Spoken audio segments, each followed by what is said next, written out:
Apply the presence to every arising challenge in your life. And challenge, the greater part of challenges, a large part of challenges comes through other people. You might have noticed. People can cause lots of challenges because they're so difficult to deal with. It could come through your health situation, the body, and it could come through your work situation, but it's related to your financial situation. Those are the challenges that have certain external causes. So you have on the one hand challenges that arise just through your mind, the unobserved mind, and then others, actual challenges in your external life. But the question is, what is the state of consciousness with which you meet the arising challenges in your life? And ultimately, what your entire life is not determined by what happens to you, but by how you respond to what happens. That is, your freedom is how you respond to any event that happens to you, and your response determines further events.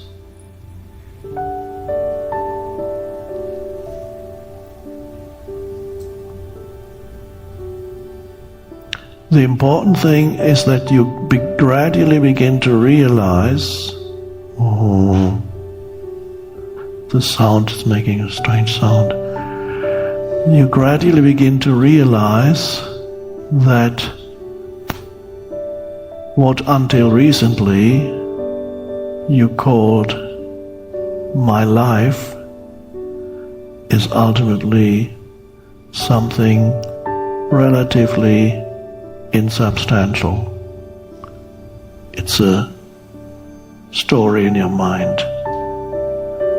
And then that becomes less of a burden. The entire narrative of me and my life is then gradually, and that is part of the integration, is gradually no longer perceived as a burden, and you no longer derive your sense of who you are from the story of your life, the narrative. So who you are is the presence now, and that's timeless and it's unconditioned. And all that remains then is memories. Of course you remember your past, but you have now a completely different relationship with your past. And ultimately, what is that when we talk of your past? Thoughts in your head is your past. And what's your future? Thoughts in your head is the future. So both past and future are experienced and cannot be experienced in any other way as thoughts in your mind. The rest is just the immediate experience of this moment. And even whenever you label whatever you experience in this moment mentally by judging it this way or that, that's also the past that is coloring the way in which you're experiencing this moment. So you have a certain relationship to whatever is arising in this moment, and you call it this or call it that. But it doesn't, there's another way of experiencing this moment, and that is accepting it as it is, without the compulsive need to label it. And that's an amazing liberation. And then you are living as the deep I more and more. And you no longer get the sense that something incredibly, that you are this huge ball of problems that needs to be solved. A bit like the Gordian knot that's in Greek, I believe in ancient Greek mythology. There was this, I don't think it was even mythology, I think it's an actual historical fact. There was the Gordian knot, K-N-O-T. There was this huge thing, a rope that was tied into a huge knot. I don't know how big it was. And the challenge was to disentangle this Gordian knot, and nobody could do it. They said, oh my God.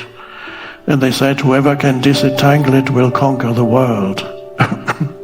That's the story. And then a young man came. His name was Alexander, I think. And he looked at it and he drew his sword and cut through it. And so he became Alexander the Great, who conquered the known world at the time.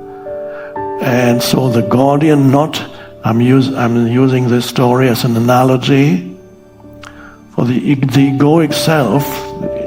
It means you have tied yourself into a Gordian knot, me and my problems, and then you attempt to disentangle one thing after another.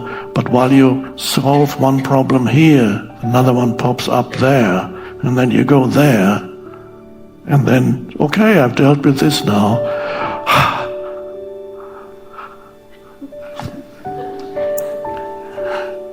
That work problem is solved, the finances are working again, that's great.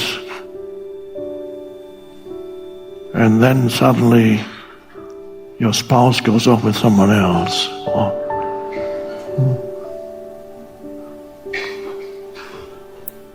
Or suddenly you have a pain here. To go. Life never leaves you alone for very long. But the main thing is that this entity that the Buddha calls the self, it doesn't take time to transcend it, because you would have to some extent, psychoanalysis tries to solve the problem of you.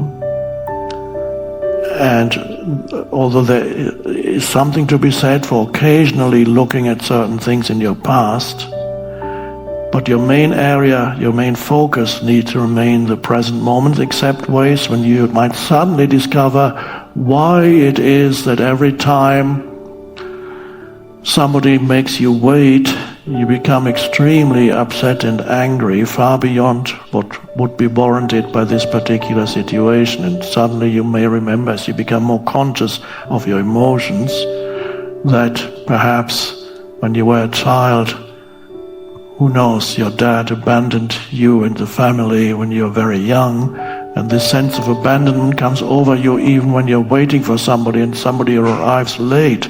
You overreact totally because there's a heavy pain body associated with the idea of abandonment.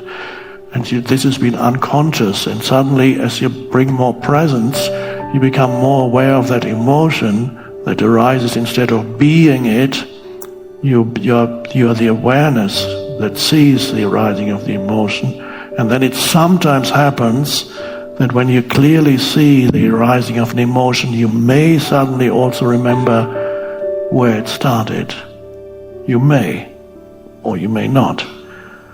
It could be helpful if you remember where it started. It's not an absolute necessity, because it could have started in another lifetime.